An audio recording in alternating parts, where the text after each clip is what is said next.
The Economic and Organized Crime Office has completed investigations in respect of Wontumi, Chairman Wontumi, and Yoko, any CID for every investigations, Nina, and Tommy the Chama Wontumi, court. I am, however, happy to announce that at least 8 suspects in this investigation have approached my office.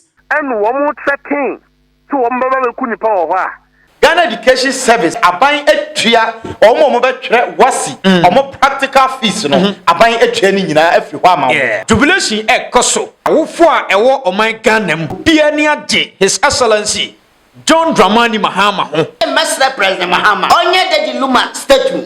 No sanji Daddy Lumba yenu enye maye. Yensamo ifo nyina kwaba ebiem emra dwumadi esu asanso ahia. Ensama e koso ewo oman Ghana mu.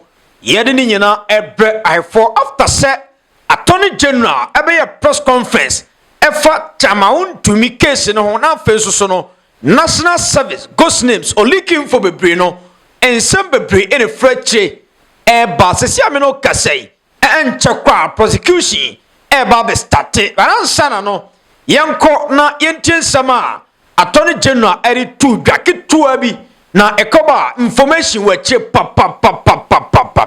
I am, however, happy to announce that at least 8 suspects in this investigation have approached my office for plea negotiations, including 3 former officers of the National Service Authority. Some officials have offered to testify against their colleagues, and some vendors and service providers are willing to come clean and testify as prosecution witnesses. You know, when you build your docket well, this is the result that you get. 8, people are willing to testify. Persons, they are not coming to say hearsay. They are not coming to give hearsay evidence. People who were involved, okay? And we are, in negotiations with them and their lawyers, as a precondition, I tell them, you bring back the money that we have calculated that you took, you serve as a prosecution witness. That is the approach that we are using. Now, I'm sure the MPP will be very happy for me to insist that 100% be returned to the Attorney General before any deal can be, cut. Now, a report on the docket for the oral cases, including the mathematical sets, the All Africa Games, and the drip scandals are being prepared by the National Investigation Bureau for my attention. I expect to receive that investigative report in a few weeks for work to begin on filing charges in court. The Economic and Organized Crime Office has completed investigations in respect of Wontumi, Chairman Wontumi, and the former National Buffer Stock Company CEO, Mr. Abdul Wahab Hanan, and their accomplices. The results of both investigations will be announced very soon. The police CID have also completed a docket on the Akonta mining case and submitted same to my office. We have prepared charges and sent them back to the police CID for the suspects to be formally charged before their arraignment in court in the coming days. The Attorney General, of course, and some bebre in a free semiachi eba. Yeah. Now, Wontumi dear, I'm on fire let party. Oh, I'm to Wontumi di say ya. And so that kind of phone, interest abem. Yeah. But quick one, and come out Attorney General D. You am feature Wontumi way. Yeah, the right away. Mamina was in the first place. Yeah. Not being charged for enough yen kaka. The right Attorney General Komu, a young Komobia ed. Oh, the baby of the Masha Sefrino, and one and person Mr. Sefri. The right Wontumi should be buying. You a lot of Uncrofano Mocase. A political witch hunting. Oh, it's not almost can say, action from Attorney General. That's action we pay. And sign your judge to say, and part a witch hunting. Oh, now I dare no credit. If you are Wontumi, why you born and answer on ye. The writer finally, or see Yoko, any CID for every investigations, Nina, and told me the Wontumi. Court. Oh, the writer, a very good news. National Wontumi paid in tea. Of course, the writer. Wontumi. Ojina bebia odinu nkomo se oye innocent. Oh. Omo mo pena sam ne say oye innocent. The writer ye pese Wontumi o prove no innocence no because obia ni ho o pese se bi politics nti yengu obi hu fia na info bi nkoto prison. Nti me amete hai. Me ye fan of Wontumi. Me pena sem pa. Nti asem we ye ba ye no. Me mpa ye nyina ne se Attorney General for assembly court. Now on funny evidence and court to go. Now a dance from so media dance. Now Chama Wontumi so on the canyon at the end of the day. The beer no credit down. No credit ebekwa koto. The writer. Empese assembly bekwa ko PM court to baby. Now at the end of the day, nipa no bekwa only evidence a beer only evidence. Na say only evidence na okojina ho na at the end of the day ye di assembly went when defending ho Attorney General evidence Chama Wontumi ni evidence to defend himself na say odifo na ye boa ne fo na ye de na famra kwa so a obi be kwa kojina ba bia koka say Attorney General ne na aban no ye political witch hunt say na amanfo ka say national Chama Wontumi pedinti NDC aban person mo ya no mo che Chama Wontumi right national chairman I feel like can this for crab person Chama Wontumi be national chairman eh sir obeho mu right Chama Wontumi be regional chairman who say NDC who here in Ashanti region okay and NDC for ni bi kura timi ka say election o mo win here no e wo mo say ye bobo other regions bi NDC ho de course but Ashanti region so park ho and NDC win election so easily enti o mo benya Chama Wontumi na wa ma e ho aye week ama NDC no anko nko national anka Ghana ba bia be for the ama NDC oh of course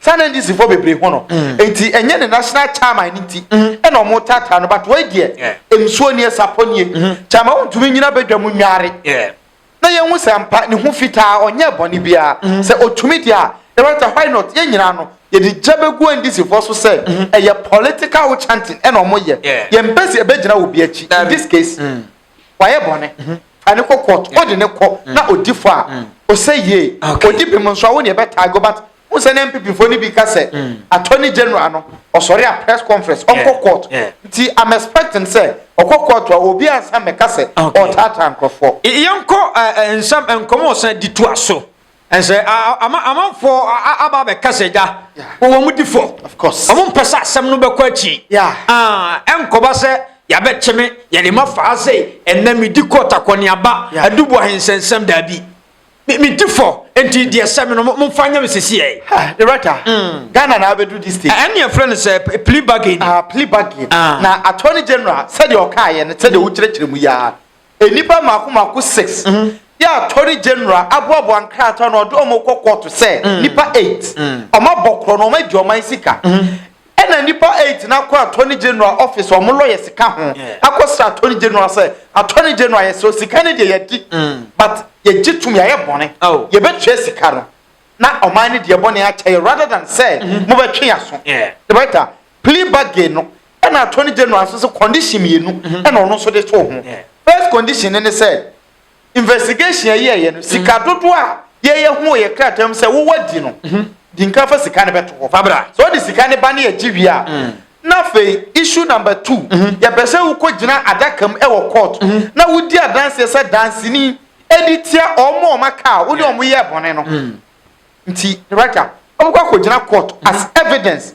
na wadi adanse e dia ma oman no say meni esamasi na ka bom bokro no me de ba return mi sika kwan we ni fa so bokro no nti Attorney General documents o dia ba no e ye no kre right Attorney General o ye so smart na enya me wanwa say Ghana School of Law na oye pani a oda no right in this case amanfo bebradwen be o so obi abokro no ade ne ye sika ne agya no right e nyina nim say plea bargain no eya interese oje ade na ujai nipa no but Attorney General ade we die oje a ujai wo but the ma case ne den say Attorney General de nkrata ne kodua de be ma na asem aye de court ho asem no bedi bi montem ne say omom ye involved in case no ebi mo adinkan abepa chew ye wo evidence say wa bepa chew wa refund ni sika me ne wo na akobokro no me gitum say ma bokro no ma refund me de ma be gina court odi adanse atia say kro no wapo me ne wo na boy but asem yi ebasa e mane kan e ye a bit easy e de ma judges no any Attorney General defend your mind no but asem yi ka asem ba kope de e ka kire Ghana fo nyina ne say Ramfo na semana omoka se krono akoso in the previous government no mo betima gisika no dodo na dia mai no right afi na ma jatum se ampa mo be gisika dodo na dia mai because yenye nchi obi antum e na amanfo ehu abo omo a oma hyase e di sika eba o se Dr. Matopoku Prempenapo.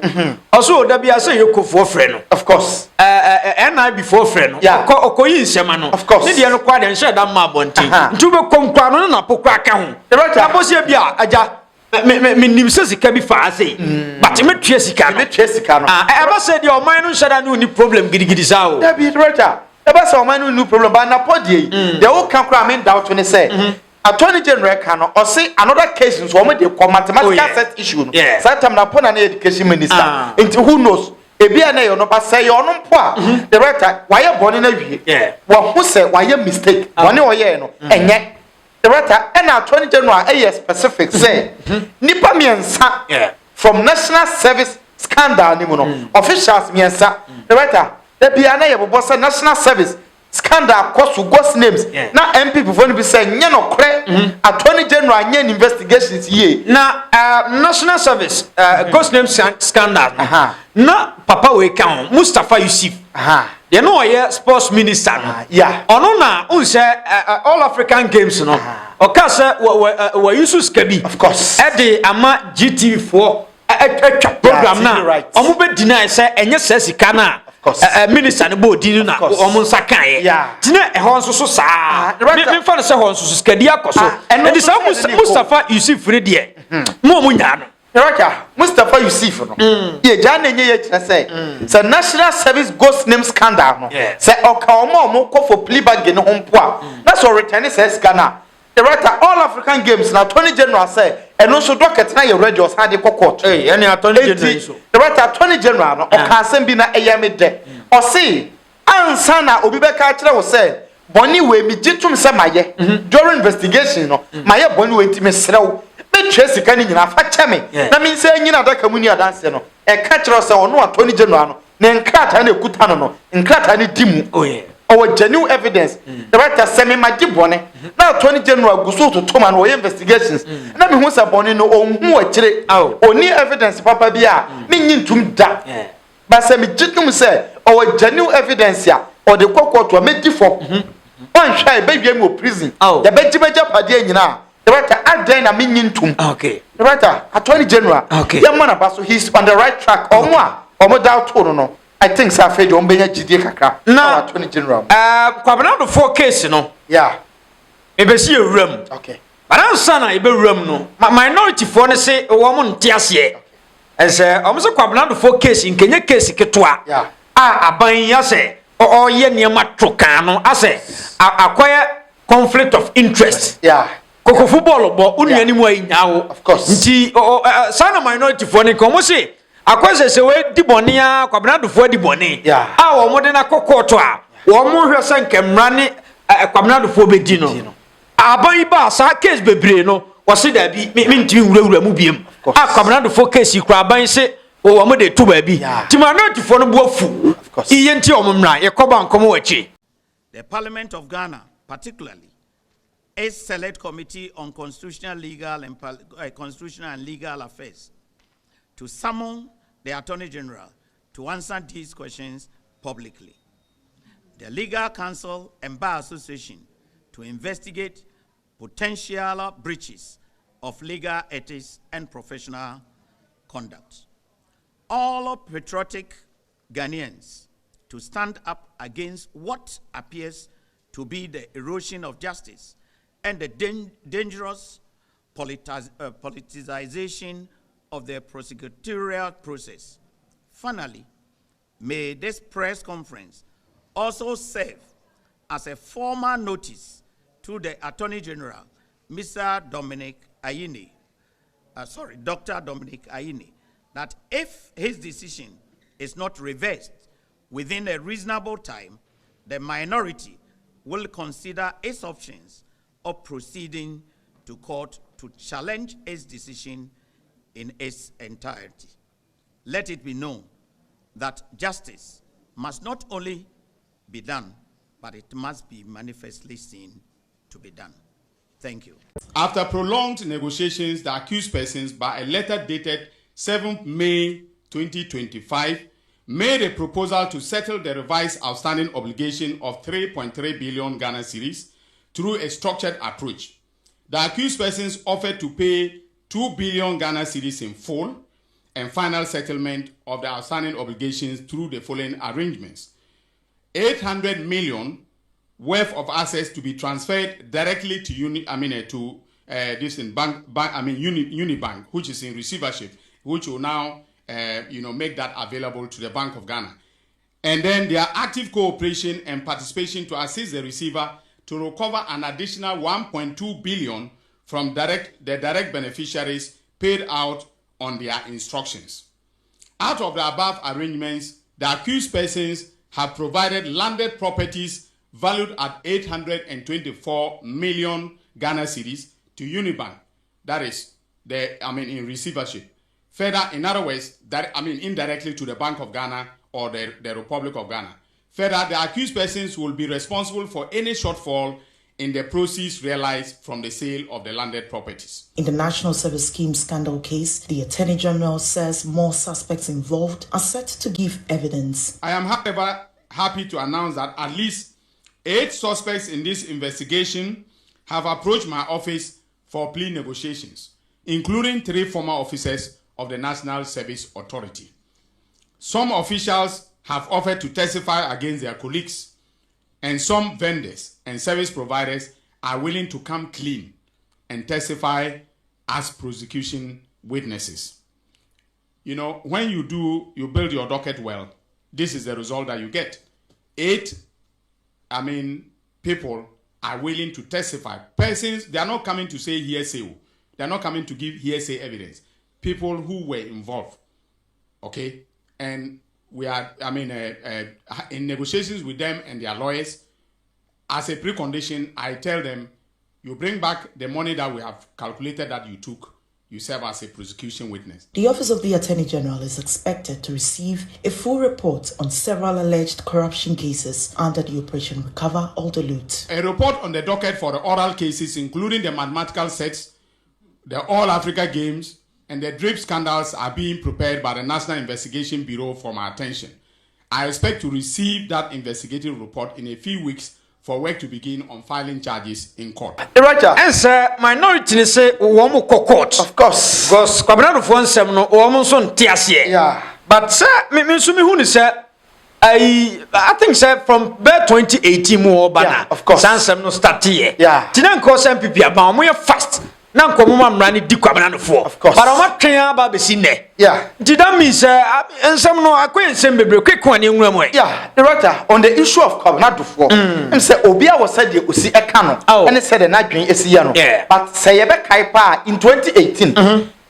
And now a Koba say Unibank, ye domo aqua banks are a mumadi more a work from Yana do Susu say, oh say ye clear omniama bibri, every system no. Sa banks na and say men can say MPP aban ebeye ne sa no ehadwen pa. See, according to multiple reports as at that time, allegations and in some edit to Unibank for no say Unibank on sika be say 5.7 billion Ghana cedis bi owa. Director Ashekwa nkofo and misuse scano.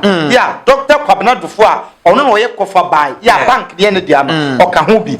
A lot of allegations in the course you didn't know EcoPM court or nipa 8 and a can of 9. But right after that said the okay now. Now Obi a training said you benya evidence be na they check Kwabena Dufo ednatum. The from 2018 a choir bedru 2024 NPP are buying free so let's just say 6 years down the line yeah evidence be yeah jina so ednatu prison. The writer and no and Attorney General Dominic Ayene yeah inei or yeah Attorney General obekaya 2018 no on na no ye Kwabena Dufo lawyer na o twitwa no e case wi ya ene waba say nuntina o mo say ase kana na bia baba bi nuntina asemi ase yes Attorney General pese obewura mbebre no yeah sana minority for no boss na o ye lawyer o defend papa no nti waba ya Attorney General ne de straight away obe defend na papa na kwatena fie but Attorney General so the side of the story no enso ye different kakra Attorney General so esusu say papa nankasa no ye nya charge bia e kire sa wabokro no omokro no e causing financial loss to the state and no achi omo inflate books just to make sure say e be please Bank of Ghana adwen be ni say Unibank e ye adwuma kama the writer finally o say Oma engage omo in month of May. Ama oma je to me say about 3 billion Ghana cedis ne de. Omo twia. Na omo edin kan atwa sika ne bi.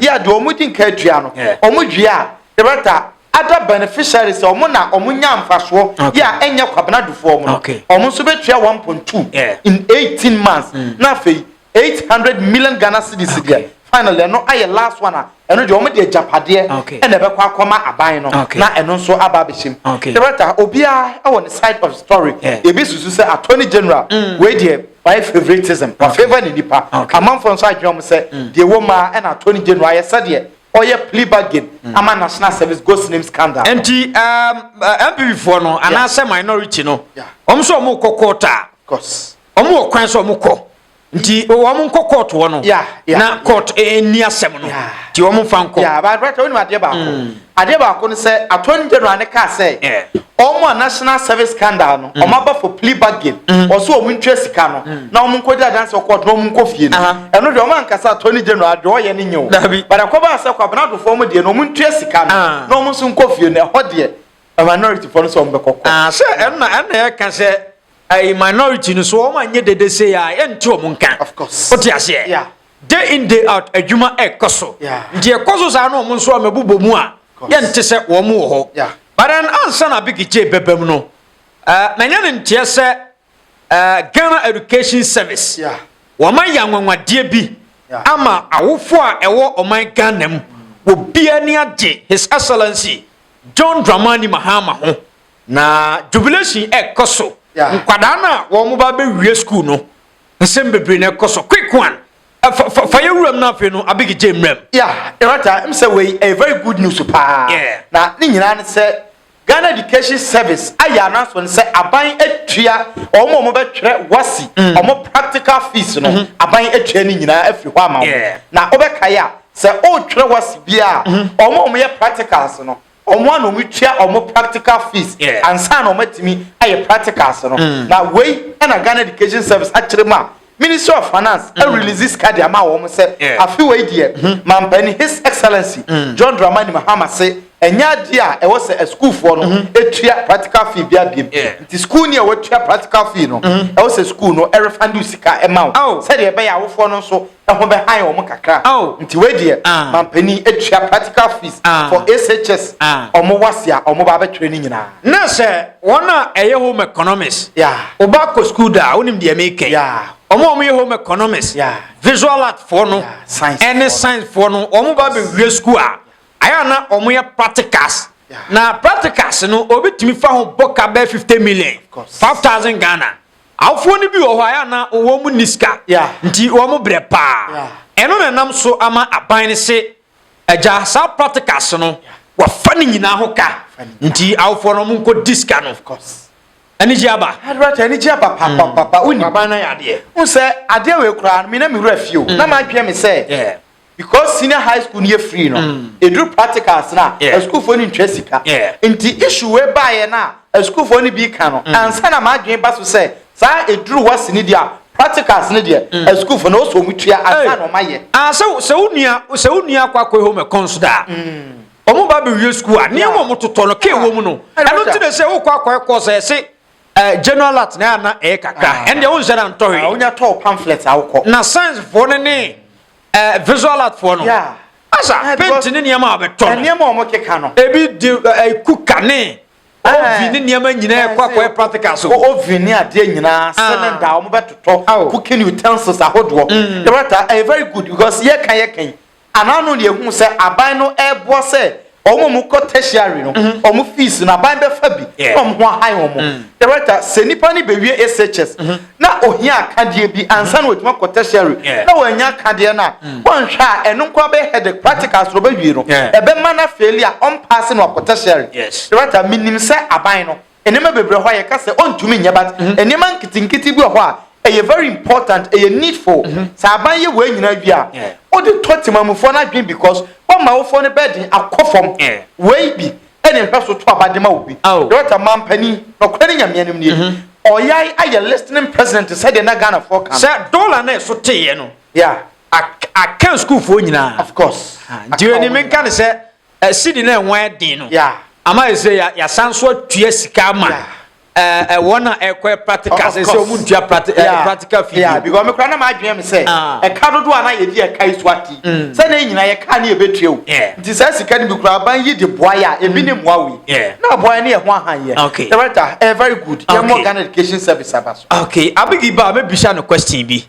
abigi nti tenasena wo de yenko yes abigi j na boko de na manyamiado me ho de papa na ense bebre na koso e o man Ghana mu chama Wontumi the case no Attorney General de ense bebre e na ba tuda ense bibia ye ready a enche ere chama Wontumi e ba be gina mra nanim na emra no ene na di se e was prosecute no a e be prosecute no after National Service Ghost names ense bebre e the freche e ba but then His Excellency John Dramani Mahama ene na ban wana ebewi SHS practical fee no wo de ache o mu nyina se obi antua hwenti awfo na ni age minim so obedi kan fa fiwa tina mama mencha hwefo President Mahama oye Ghana nyankopon for the osan ye listing president ema Ghana adentia na wo ba ko try exams o se bracket wo fan free practical yeah free practical o fan free ko hia de ne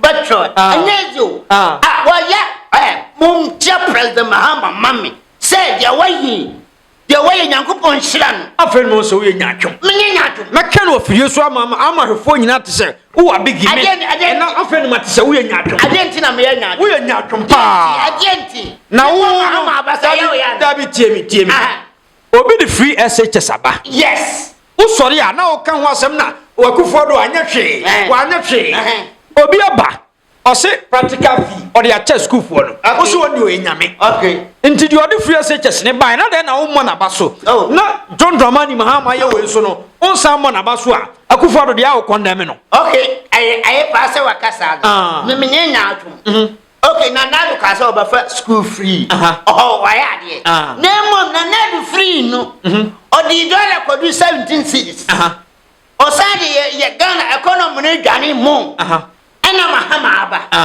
ena oba $100 bafom Ghana economy ho toye ena osi oba no ekotro exams a me for free amount anti omumi no na aba bona baso obi a wasole do pa ozi okay oba fuka 50 cedis na fuka no ko ekoye aduma no obi asole no ozi okay ka na abofo no ukwa 5 cedis sanko for me ho na aba bona baso ebo mu nyina baso David ko kanukure Mahama na wa ya de na ye bo na baso na do odi ye dwane anti mami kanukure na meboa wo se me nya anti President Mahama nyankopon hire no ombo no mani nim dia obati wa boye amagana ekoso ade papa yi ebi si se president wa ba dollar dwane no $20 bafu president aba se ya se ko free ko hono ombo Mahama baso ade ye woyi na wo ba be ko school ya say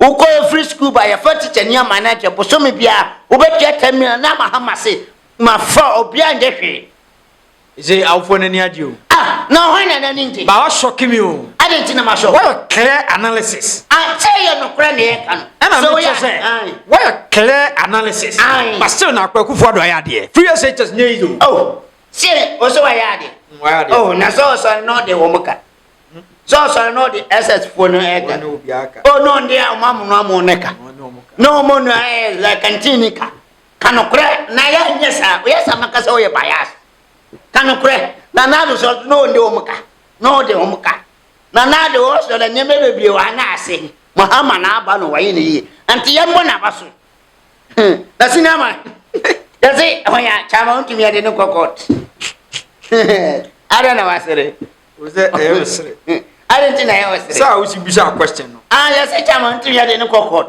se dia ye die chama Wontumi anye no korada ana sa bro nya say MPC aban anti me fa MPP ni ba ko bia nkokot da bi o no say abro nya ne kan o say NDC aban anti me fa MPP anomakura nkokot okre na sisi ayade ne ye wie chama Wontumi nyina na ade no kokot anti awa assembly menasa bronya say any for the chamo ada omude no court no I was say akochi chamo ntumi abronya so kan ne ye jere no na abronya case no omo say tama kufuado ti akunwa so amanfo timi di akufuado atem ni omu diba omi atem obi anka hwe na ndisi ababa na abronya di omo atem and omamu di na atem adenti na also ba fa omu kokote wa ba na na ete so ade no wanfa anti akase chama ntumi die misrao president Mahama and NDC abai when ye got photo abamam because we adre ya bate se chama ntumi ye jail no jajina japade awa god we to oman no konkro na de be oman no started me say NDC because 50 years abla obiam on NDC mpere because adi we so muya omufan kokon omukwa we the court aya evidence ni munjelo no swe nyafere ya bekoko ya be kwade acha ya mra be sadi we en settle record Ghana for say wow ye be you leader no wo ba na bokro no aban ba owo tutun and this abai o mama ya hu say an asema no mukasa FPP for bokro no na nyen ntro because yes say oba 6 months o 7 months ni o de obi kokko and people ba no mo say anything for we are the young 6 months 7 months and do anti ye de chama ntumi kwa aya pa chama aso ko pre na sta chama ye de ko wia na o da prison ho na wa pre na sta chama na ko ja na to sisifia anti aya pa say ni kwa evidence no o manya kon aya concrete and papa want me ma bontene madata Ghana please depend no see ya the ni no me friend see ya the ni oye hwemu yi Attorney General see ya the ni Attorney General me sra no onye concrete pa modu otam to ha tamon timi ya no na obi a wotu ya forest nyina wotu ndia ya wo nyina se Ghana ye nitima dua tamon timi ato 8 years ena wana national service ghost names ne ada yi no wana different no ebim de omdo mo akose da bi omu different to there ekabi eso ye mfa mo omo na coolai omu ntua sika no sa keke omu different yan tua ku da bi kunde yan kona sa no mo yade kun yam oma na mo focus na poverty aka ho so se omo dia tum nti omu obi a eka omo ba oman omu ntua de omo sika omo wia no omu ntua omu nye times 5 because sika ni da bank ema oman na nke ye sika nti nye se ye anisi aban anisi foi aye no nipa na wa ba no mom nye no kulai muncham mum ya bodo ni afọ mo chine manyi na sai o da bi sa but o mbeka se ebeba public nti ntimi nye kusa jadi atayi ndem atayi anya problem nti yan san fo mu nkotuma na ya was ye jelo mu na nyen no na people for say o mu mo kro no asemu na ye nyen kofo august dem ye wie sika ne ma mo se mo disika ba ye nyen kulai na wonim say NDC aban so wa ma obi ehu se nkofo ni akofo na NDC afri ho and people ba o makasa na nyen no kre and there was it o mu nyina nimba mo ya say we mu na ya akofo eno kwa na kwabena do fo case yi say Attorney General buy say on chada nyi interest o mu sa because enfie be brand MPP fo ntimi amfa kwabena do fo ankotum hwehwemu akọ ye nyina no do no oba waja no but fo kan wasep say manya concrete dem concrete asama case na anya du ayene tra concrete evidence yes and there was a way and it for setting record here kon omanya concrete evidence na omo fo nkofoni na manya Ghana fo anya hu se we mu na ya konfa no mo gina court omo ndi adanse se we Ghana sika na nkofo omo ka no omo nye omo nyina to ndi anya sa and si aba free student MPP ba abaye say ya ma ntimi anche ntum ante na nya no anti ya nya sa ya ngelo mo so 1 month kwa me be jelo mo na adi adanse se nkofo mo ya kromfo na sa kra se mo be tie sika na hulai na da mo musumu ya kromfo ni bia ade nti na obi awi ade na wo ye no kulai kino ne ngelo no ne afa no ko jira code na ni me na Ghana fo nyina hu se ampa en si aban no mo tia ay omuti akire no no muka say MPP for ya akronfo na ya nokore anti ay nokore say omo wie ani esikani ni e court die way aha na mo gina na say wo ye ne kula ya kan fo ye ndi mundi what dem kan ye nche omo ne nje omo ne nche kesika nto omo say amram makwa say dacho wo sa ba ya aban dwuma yoni a utimi fa once ye ba gin tantre oh anti yenye sa nchire omo because esa Ghana obi aba obofa ne sa na odi akọ okay na what is Daddy Lumba oh my father and my son oh me papa ne me ba oh ni na Daddy Lumba ba oye nyum twani a ho oye good pa otonyu mama otonyu mo na ho say papa yo oye nyum twani a nyamnya hira no na anyam hira mai na wana yenyum twani oh nyamnya aye Daddy Lumba isam na aka na ana wa bo nyum twani bididi wa Daddy Lumba ho asam na aka nyame fa ne kransi ba bi oh no mo na emu Ghana fo nya say na na do kwa statue man say ye statue awo ba bi man na na do kwa enti mu mayenye Daddy Lumba statue nsi o man ba bi obi afri ba de ho se we say anyum tini nyawote abegi se me say na na do kwa enti okay kasache president president Mahama Mr. Wadauruma me pa cha ko do gufum na na do kwa ba free so ye statue wa obo Ghana kakura Daddy Lumba mfa ye sika o yes president Mahama ye statue awo oman ba bia pray ne ba si obi aba no say ye wo Daddy Lumba no ofri oman konkona o ye nyumtini papa nti president Mahama ye sra Wadaruma na na no kura so o ma ye statue asi ho na Daddy Lumba opa asase mu busaga na man nyina say na na do ne Daddy Lumba o statue no enye o ba so man be Daddy Lumba je na na do because na na do o man no wa ya o amwaye enti abegi patche se His Excellency John Dramani Mahama ene na ban womunya statue fancy o my Ghana mu yes na emfankai Daddy Lumba yes and na yie no so abane nyanyama sa yes abane nyanyama abane nyanyama Daddy Lumba yie yes obia Ghana abane nyanyama yama ni hu se Ghana so ayeye popra abama wiase na hu se en obi bi sasare Daddy Lumba o ye hwan oye obi otunyum kura wotimi se nyum ya wrachichire onye gospel so otunyum a wotimi se otunyum tin gospel no bi otunyum ma nipa kura obi kwaku no kura otimi nya wrachichire no wadai otunyum ma ho se wote kura wra ho a wani timiti what you say anti Daddy Lumba oye obi ya bu se Daddy Lumba yo ho ya wo so ankasa wo so ye ho ya Daddy Lumba yo obi oye onyum ni a and the whole world ninu anti yenye nkaye dum manu onograd ne sam eti ase no hu se se Ghana for nyuma meto anyaka okay nti yenye sama kaye dum president Mahama yesra Wadaruma okay abushia yeremasi but yenyankoye Mustafa Gwande edin sembebre atudwa afa akwatia by election eba bebaso MPP force womani abre seat we de womunyai ma NPP anase NDC emfada NDC for so say dabi wo mo say GC to ya kan ho o be say wo mo te NPP seat ni so na chese parliament wo no wo mo hia biem abusha wo wadi nkomo bebre quick one yenkotie ne nsem nei na maba wo nchen ade matie nie se amakonu mo akwakohia na mo aye nhihye se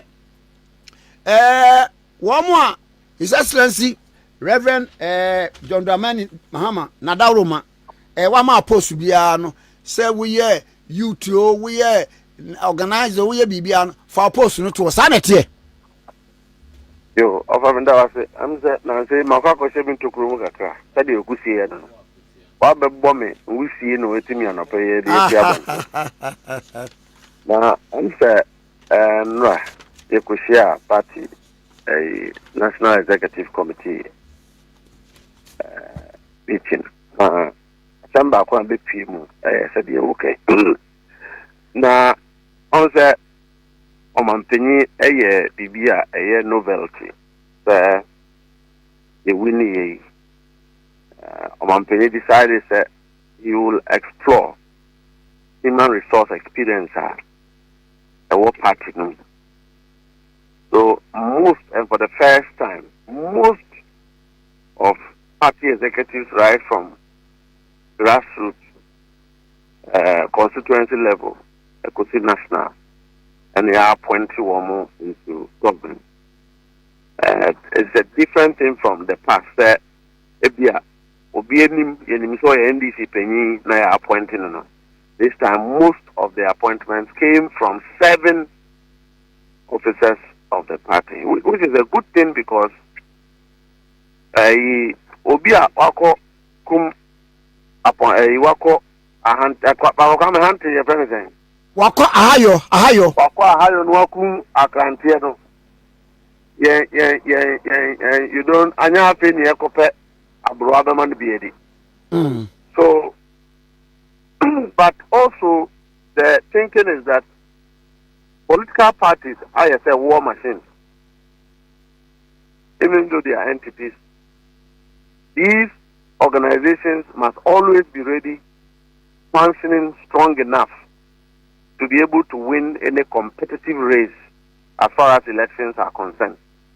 So they've been the consideration. So, okay, one more, you appoint to one more free party positions into government. No, saying ye na party no timi na juma na government also I do ababa musa bua manpanyin no ntetere man no wetimi contribute the required and expected input to help the president fulfill his vision and build a country. Indra ye koya ye debate in terms of the various school of thought considerations. And in the end, there was a very illustrated scenario. Majority leader, I think all of us stood on that. He said we should give it some time and think through and study the implications more. Now, I said, party no be koswa na juma na aban so atime na juma. The interesting thing is that Omanpenyi did what he did because of he said the party must be close to the grassroots. Now, regional secretary. Now, what about regional minister? You would have already served as a regional secretary. You know the region properly. You know the terrains. You know the demographics. It becomes easy for you to function as a regional secretary, other than Obia, Afeni Adeneba, or Obibisase, Bian contact coin Obibisase half a coin. But you already know the ground. You would have been to all of the places. You are more familiar with the problems of the terrain. So it becomes easy. And at the political side, you would have been known by your party people. When they want to assess your office, it becomes easy. And the same applies to all other positions. Functional executive and executive members. They are appointed to them. It also gives the leverage. We are party officer. Now, and I'm so what a muja now one who wear an agency.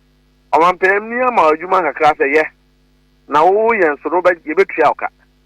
A Trialka, Saturday, Usoria, Unya, by a Juma now for a party at Juma.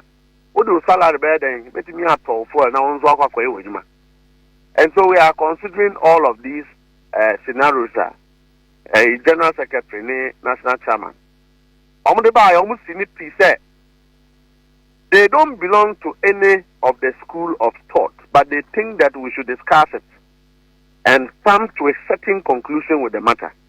Into my instructions that the parties at the regional level should go back. Woman could share constituency for woman discuss it at that level, so that in our next meeting the issue will be tabled again for consideration. Now, but when I Madam Kakra, Media Menkahubi. Na mamisa de we no eye branch ka ho afa constituency ka ho regional na say eye national nko a reach from constituency to national. Oh, okay. Now even the positions no kra no and no general secretary national chairman actually mu a enye appointees nyina na affect wo mo. there are some category of appointments. When you have received that appointment, conventionally, you ordinarily would have to resign. That is what has been happening in the past. But because these mass, novelty, we must consolidate the vision of the president in taking that decision, thereby finding ways to get the party to function properly. And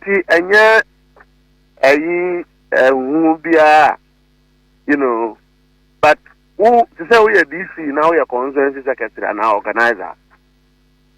You are the president at that level in terms of decentralization. Who represent to my opinion. It becomes practically impossible. Say, secretary so my free meeting. Now secretary of this assembly meeting. So we are trying to see how the system can function well. The other school of thought are home casa. So we are secretary, now we are DC here.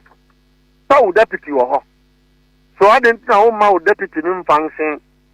Now on to party, you man report to mouth so that we come. So there are various scenarios there. Yeah, consider, and there are various appointments that have been considered. Maybe you're saying almost that because I laid between government and parties, Maybe I can't be.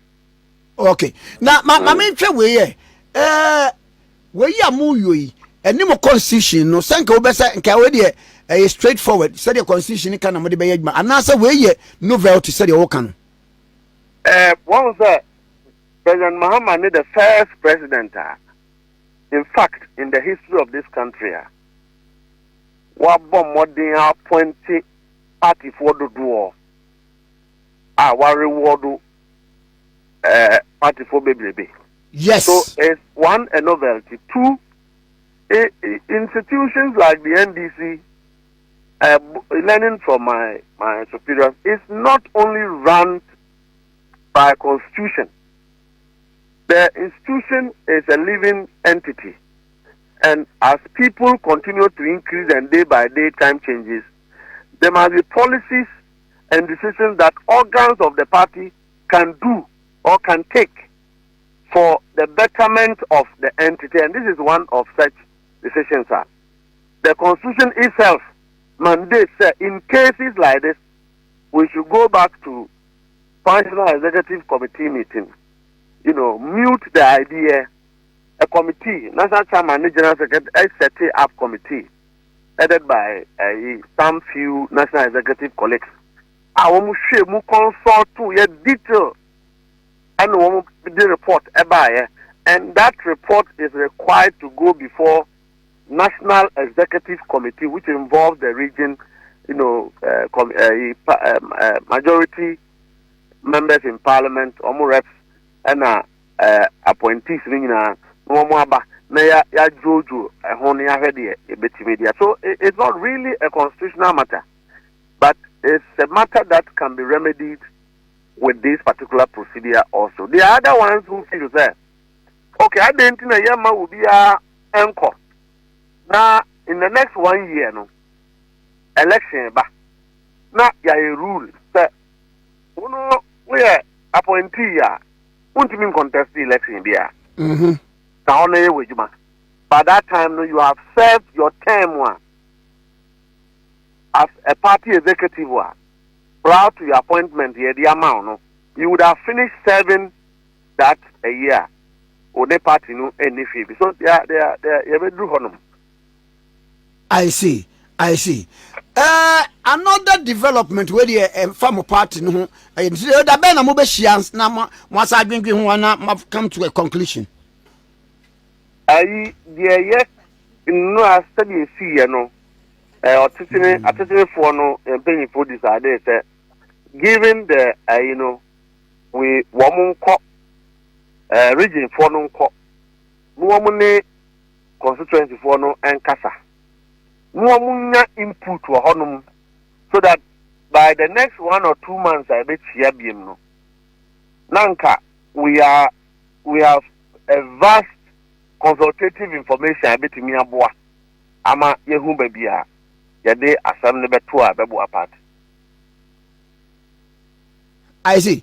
Na mamimra say what the development is so ekoso ewo aha baako say Dr. Kwabena Dufo Attorney General no ene na ye nhyehyeye say sika na ekodi wo mo anaye o man sika no so tumi tuam 60% wo man no ebegya case no ana ebe drop case na manaka ema wono so ene nkofo kan ho na iris no maye ema ehun sema ebebrebe matese Franklin kujukura ase ana ne emu at 100% isan say say na tie ena afei nipa bi e ka mra so say first you must be convicted na ye convict we are na mom ya kan kire say ye hold ana adin in suspension or in abeyance na mom ye hold in abeyance no a wo wantimi antua te de koye bia ma case de na enumom ene de plea bargaining process no ebe yadwuma nkobo we what to as a student of law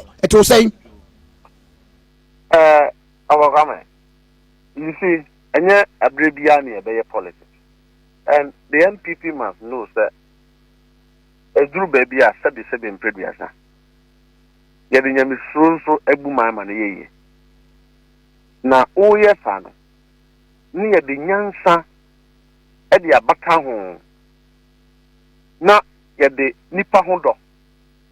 We have all the banking sector cleanup was it was fraud. Not only fraud, but it was also flawed on the basis of one, banks here can furata or banks no or my compliance problems are or no koyen and of a comment. The higher but there was a year a Sikafri Bank of Ghana by so recapitalize it as Escano acquire Basantina or my G. Capitalization is always good.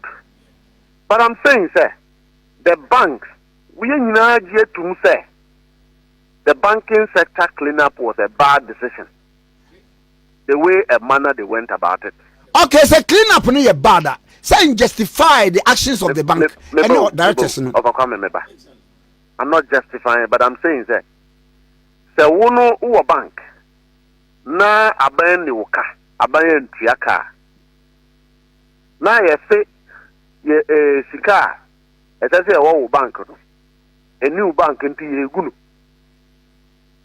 na aban so ena ye obi a ode wo kapa. Do you think it's fair obi a ode wo ka so asa e wejuma? We have all come to, we have moved past this conversation. Even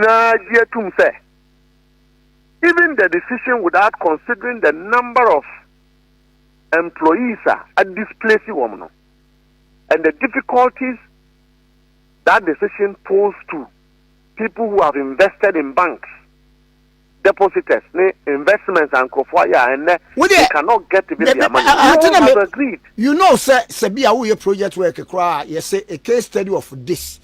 I know you narrow say a buying and this is Carefree Bank of Ghana. Ama directors and board members of a bank say you who say they are on the verge of insolvency. In T sanity, the ammonium koyo. And I established say because before so you do say no omagia to say ampa there was an embezzlement of a sort. Na baby and conform when say I then the 100% in na. A moody 100% in says to 20% to say 60% to. And no idea this Attorney General and a answer because Attorney General and a war a power to undertake plea bargain and also exercise a knowledge prosecute discretion.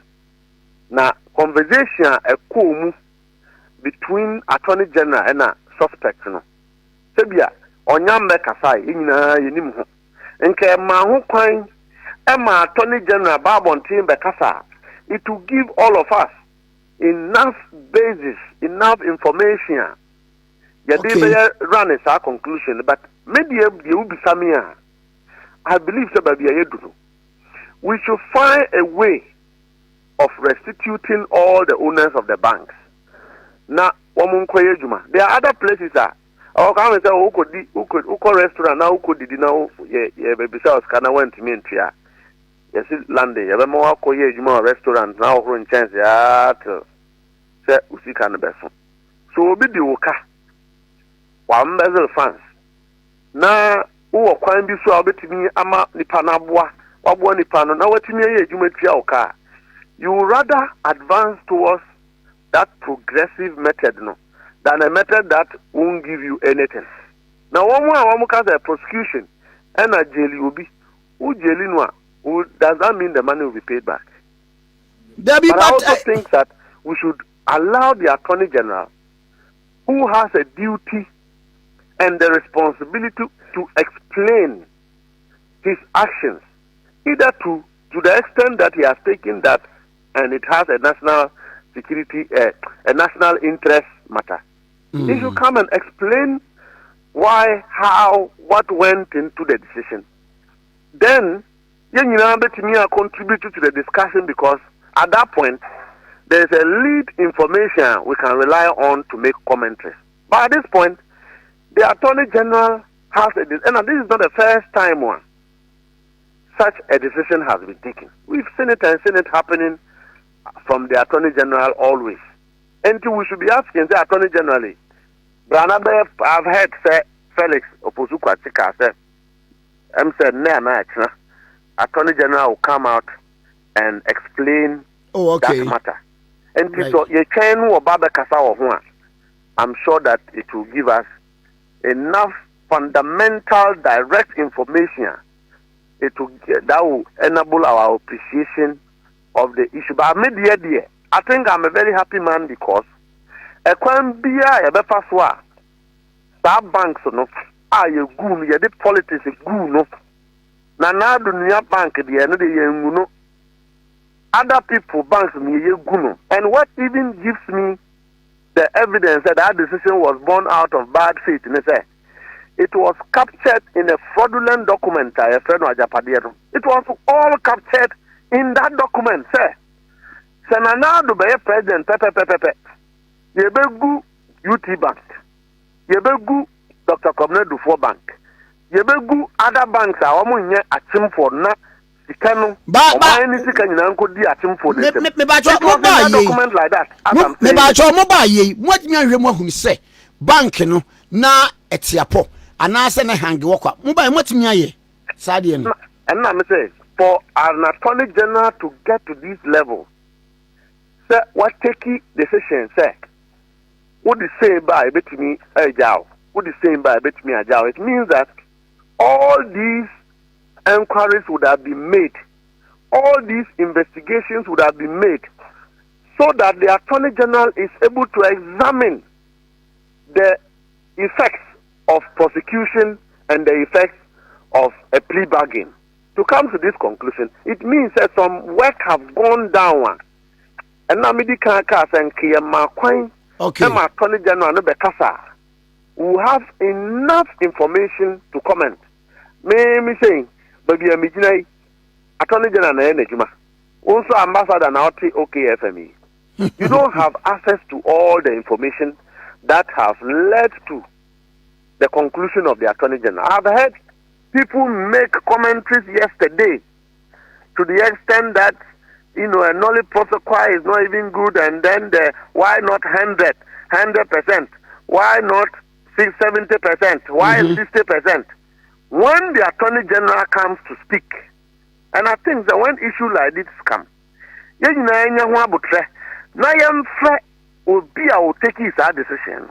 Okay. Explaining what has gone into the issues, so that we don't drink the soup while the food is still on the fire. But my fundamental opinion is that I think that I support any decision that will help Dr. Kwabena Dufo, a very experienced former Minister of Finance of this country. Former governor. The track record is one of competence. Or former governor of the Bank of Ghana. The track record was competence. If there's an opportunity to redeem an avoidable crisis, Nanado ne Kenofura Tadina Komua. I think that I support that decision. Okay. Now, Mamusa, no more castle will be in management. Say, most chairman general of your party, you were saying Katia, one was GMPC, Ghana Post and Harbour Authority, a chairman, need you come one. Now, I'm up with my elbow on the bank. Say, we are discussing, yeah. I'm up with ya. What they may discuss is as him win. And she opens here immediately. Now, said I order. Mama Kuria Chow, Kruay, and Chow. A coming for crowd. Yeah, we are quite ye. Yes, some more quite ya. I'm more prepared for by-election. Electoral Commission for day to mine. And no to me any day. Oh, what? So you a friend then. Ablekumanofi. The MPP for TSM. Hey, one mabuya and wakotia. One more to true wakotia. One would you say can be wakotia. As someone may can no overcome. Ye bet Chimanuko sees him in a summer patch. Makai, Sada, none of person and I'm new. And ne MPP executives, Ashimukna. One more fertilizer, 2 more, one more can ye. So I'm the second in two. You be kunipa wa kopia because one more bunipa wa blekuma. Enya, yes you, yeah. The MPP, enna, more MP no, even though so a union. One more call Congress and put nanu ya. 1 minute silence and moment me observe it in honor of that particular individual. Now, the committee will observe 1 minute silence in honor of him because he's a young man.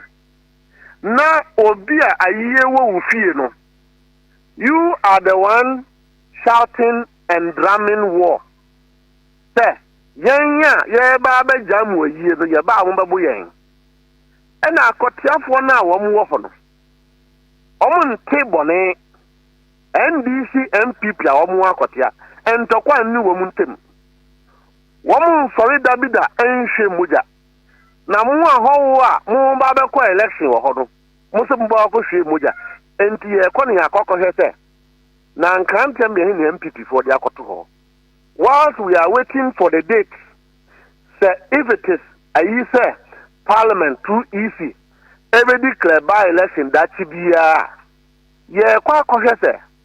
MPP for once kind and can't in tune a woman labor corner.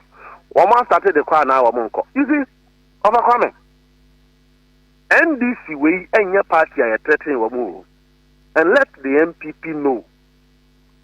Let them know, sir, the current crop of people leading the NDC are not people you threaten, intimidate, and believe that you can use bravado and all sort of shenanigans to intimidate. We constitute a threat ourselves. NPP should not have the effrontery to threaten anybody. We will go.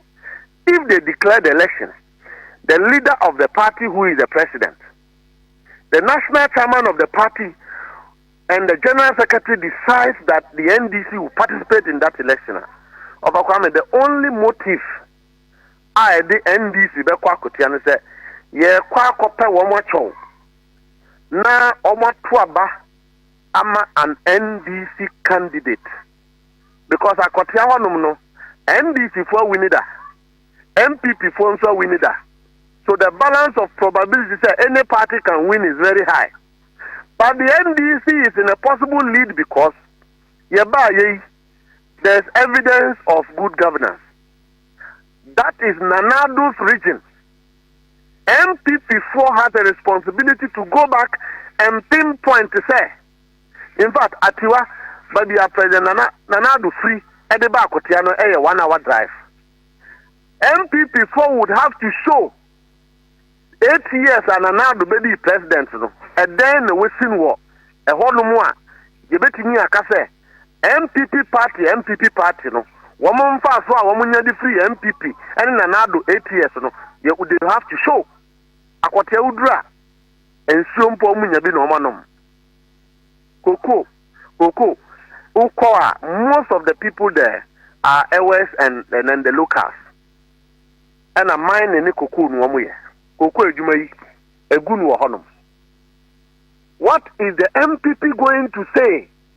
Sɛ ɛkwan no wɔn yɛ ɔyɛ anaasɛ toilet na wɔn si anaa factory bi na wɔn si a 8 years yɛbɛka sɛ nana ado backyard nie wɔn atoa the MPP akyiri a bɛsi nnɛ mfaso a wɔn nyaa yɛ ni kwame there is nothing like that in Akotea MPP for the begyina so ɛna afei brabɔne ne subanbɔne a wɔn di na die even as a political party a bɛsi ne nnɛ nea mo de yɛ mo amu party for 8 years a ɛkɔm de wɔn antimi mpo 7 months ni a wɔn lose election antimi anhu sɛ ma yɛnkɔ grassroots ni yɛnkɔ pa wɔn atɔw ni yɛnjojo wɔn bu nka sɛ yɛba yɛ amɔbra pa na mmom akyea nso emu yɛ na grassroots de mfa nkyɛ wɔn tenkran ɛna wɔn bi ti war drums ɛna wɔn threaten nkurɔfoɔ sinia wie yɛ ne ebehu chale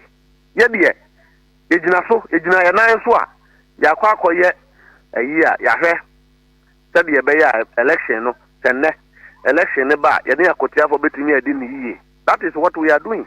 Unkɔpɛ wɔ ba pakyɛw na wode kɔ umfa akatabensɛm nkɔ sɛ akotiafo pɛntɔkɔ a MPP foɔ ɛbɛkyerɛ wɔ mo sɛ akotiafo yɛ wɔn a wɔn dɔ wɔn ho a wɔn atena hɔ for years ɛntɔkɔ bi ani wɔn mu na sɛ MPP executive top officials nana B national youth organizer mo ɛnu wɔn threaten tí wɔn bɛba bɛku nipa wɔ hɔ a akotiafo nso mu ni yɛbɛsoma no wɔ ahemfie ɛne ɛma me na wase anɔpɛ yi nyame nsa o masada mesane da ase